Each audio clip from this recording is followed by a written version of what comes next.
Well, this has certainly been an eventful Wednesday so far. Breaking news today in the NFL, another reunion for the Seahawks. Frank Clark is back in Seattle. He has officially signed a one-year deal to finish out the season with Seattle, if all goes well. What will he contribute? What can we expect to see from him? Will we see him on Sunday? What does this move mean, and how do I feel about it? That reaction coming up next on Seahawks Forever. Welcome to the Seahawks Forever podcast. In-depth analysis on everything Seahawks. And now, here's your host, Dan Viens.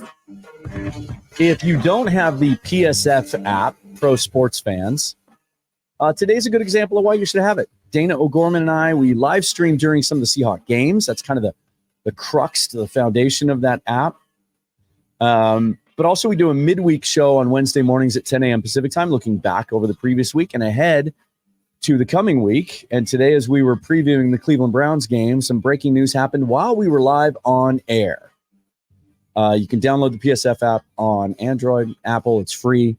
You can get in on the chat room. You can jump in on video chat with us. During the games, it's kind of like the Manning cast, but you get to be involved. But Frank Clark back in Seattle. That is official as of, about 30 minutes ago. So I wanted to give my quick reaction. Before we get started, hit that like button, subscribe to the YouTube channel. If you like what I do, buy me a coffee. That description is in, or that link is in the description. And if you're more of an audio podcast fan, be sure to subscribe on whichever podcast app you use so you don't miss any notifications of shows like this one. Also, welcome to the first subscribers on Spotify. What that is they insert ads on the show on Spotify, a couple of ads each episode. If you want to get rid of those, you can subscribe for ad-free episodes for 99 cents a month is all I'm asking for that. And picked up a couple of subscribers this month. So welcome to you. How do you feel about Frank Clark being back in Seattle? So obviously this move necessitated by, well, not necessitated. There were other options we'll talk about in a minute. But Uchenna Nwosu, the news that he had torn his pectoral muscle during the game on Sunday in the Seahawks win over the Cardinals, and that it would require surgery and put him out for the rest of the season. Nwosu, obviously the big free agent signing from the Chargers, had the great year last year, gets signed to the big money extension. One of the leaders in that locker room and one of the best two-way players the Seahawks have at that position, along with Boye Mafe, against the run and against the pass. And there was a lot of nervousness over the last 48 hours from the fan base of what are we going to do now?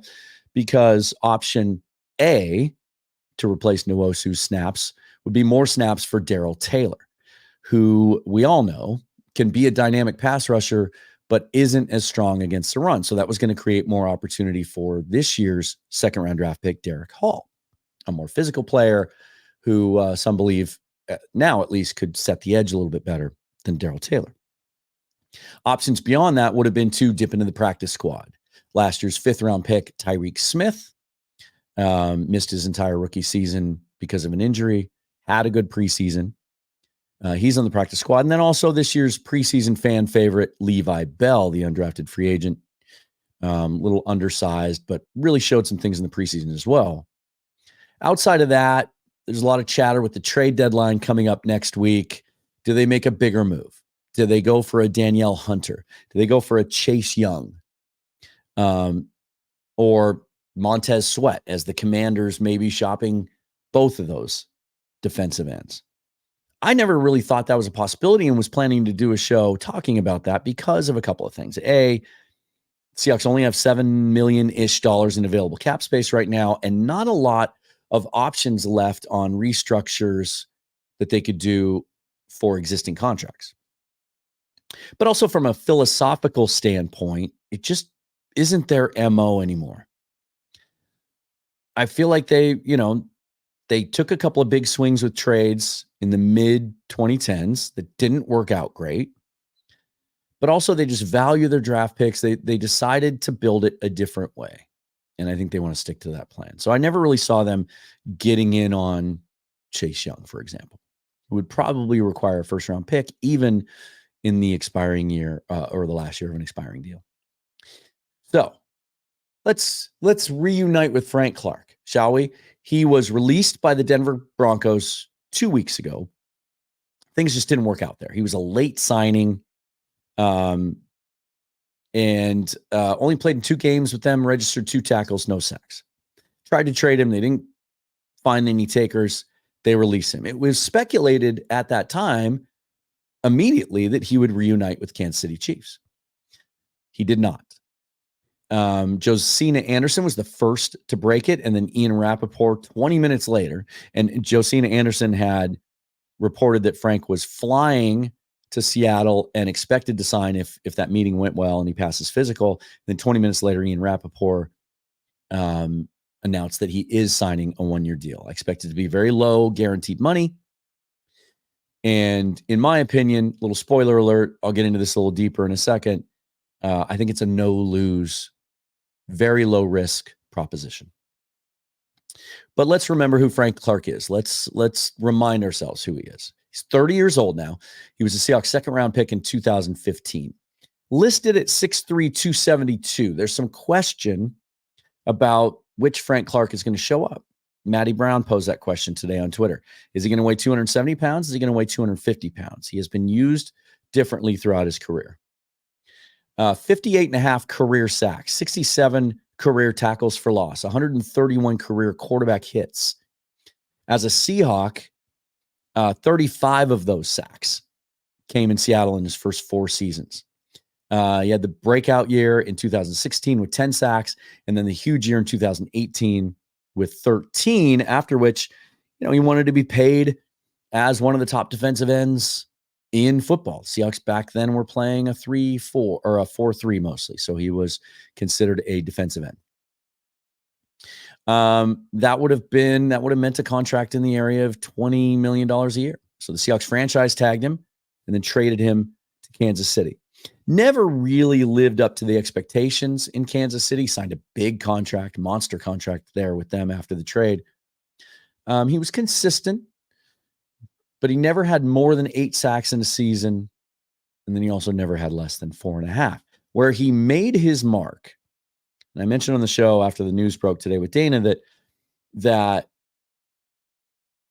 that he made big plays in big moments. He seemed to make his impact. You wouldn't notice him for a quarter or two, and then he'd make a big play. And that showed up in particular in the playoffs. Would you believe that since 1982, so this encompasses a massive list of Hall of Fame pass rushers, Frank Clark is 3rd overall, has the 3rd most sacks in the playoffs of anyone in NFL history since 1982, with 13.5 sacks in the playoffs. That trails only Willie McGinnis of all those great New England teams and Bruce Smith of the Buffalo Bills. But ahead of guys like Terrell Suggs and Reggie White and Dwight Freeney and Charles Haley, James Harris and Clay Matthews, Richard Dent, Von Miller. So he shows up big in big moments. Here's what I'll say about this. There's no way they can lose here. If you're concerned about Frank Clark because he has been a surly personality, then I believe this locker room is set up for success and is established as well as it has been for going back 5, 6, 7 years, with Bobby Wagner back in the fold, Jaron Reed back in the fold and really taking a leadership position, Jamal Adams taking a leadership position, Quandre Diggs. Frank Clark is a complementary piece at this point. He might not take all of Uchenna Nwosu's snaps. He may be a very situational, rotational player. I think I saw earlier in the week that the rookie Derek Hall was getting about 17% of snaps. I would expect Hall's snap usage to go up and take quite a bit more of those Nwosu snaps along with Darrell Taylor. And maybe Frank Clark's snap usage is closer to what Hall was getting, 15 to 20%. If there is a concern about Darrell Taylor against the run and he doesn't improve and he is a liability, then that's an area of Frank Clark's game that he's pretty solid at.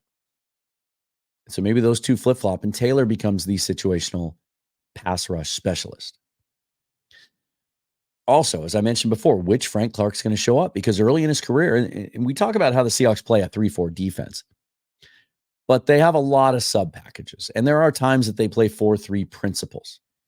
I've had Matty Brown, I've had Griffin Sturgeon on the show. We talk a lot about that, those eagle fronts and things like that, with odd man fronts, even man fronts. They switch back and forth. They're very multiple.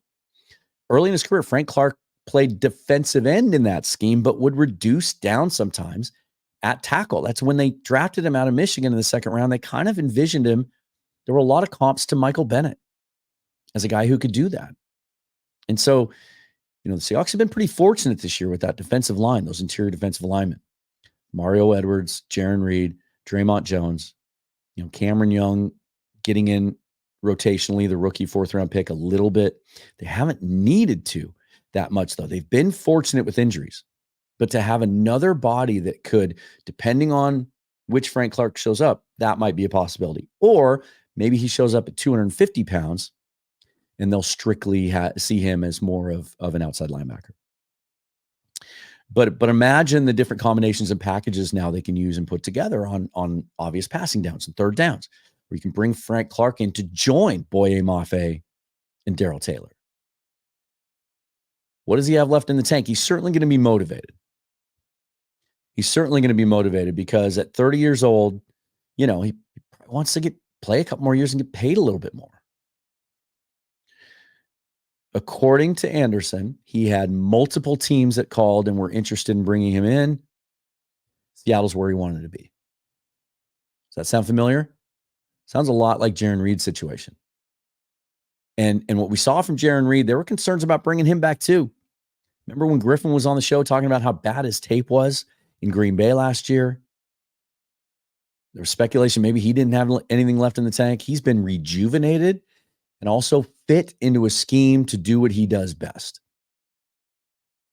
And I don't think there's anyone in the NFL that's better equipped to get the most out of Frank Clark right now than Pete Carroll. And I don't think they could find a better situation. When you add up cost, acquisition cost, nothing. Sign him off the street. Payroll cost, I expect there to be some incentives involved, but a very low guarantee. Maybe the vet minimum as a guarantee. A guy who's familiar with how things work here and is going to be juiced up by that home crowd. I think he's going to be welcomed back with open arms. And if it doesn't work out and he's not happy with his snap usage and he mouths off or he mopes or his head's down, he'll be gone. I think the leash will be short with Frank Clark, but I don't even think that's an issue. I think Pete Carroll is more dialed in than ever to precisely the type of football player they want in that locker room. And they know that above all else, that Frank Clark loves playing football and is self-motivated and is going to be motivated to get the best out of himself. And thus the Seahawks have an opportunity to get the best out of Frank Clark. So heading into this game against Cleveland, a Cleveland offense that is pretty banged up. Reports today that Kareem Hunt, who would be in line to be the lead back now, Jerome Ford's out 2 to 4 weeks. Nick Chubb's lost for the season. Kareem Hunt got 10 carries on Sunday. That he's in line to be the lead back, and it might just be a maintenance thing, but he didn't practice today. And Deshaun Watson, it sounds like, is not going to play on Sunday. The Browns elevated P.J. Walker today officially to the 53. He had exhausted his practice squad elevations. And so it's P.J. Walker and Dorian Thompson-Robinson, the rookie out of UCLA, backing him up against a Cleveland offense that has struggled this year to score points. I don't even know if we'll see Frank on Sunday. Maybe we'll hear from Pete after practice today and we'll know more.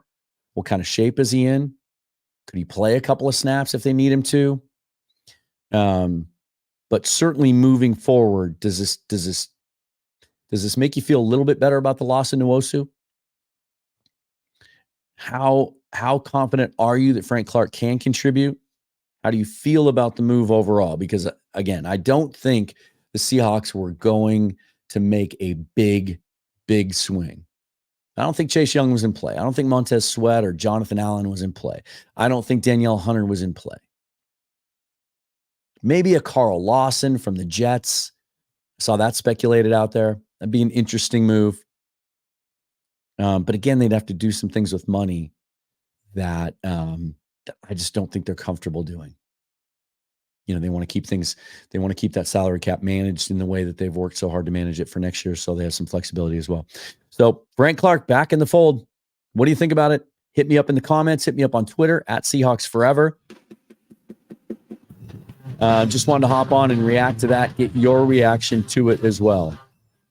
I'll be back later in the week, do a film breakdown. I mentioned on the reaction show that I might look at Olu Oluwatimi. You know what? Maybe I'll take a look at some Frank Clark over the last year and a half in Kansas City and then his couple of games in Denver.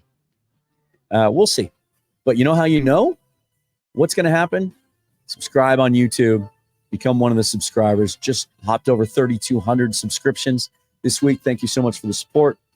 And hit that like button. Follow me on whichever podcast app you prefer. And on Twitter at Seahawks Forever. Until next time, forever and always, go Hawks.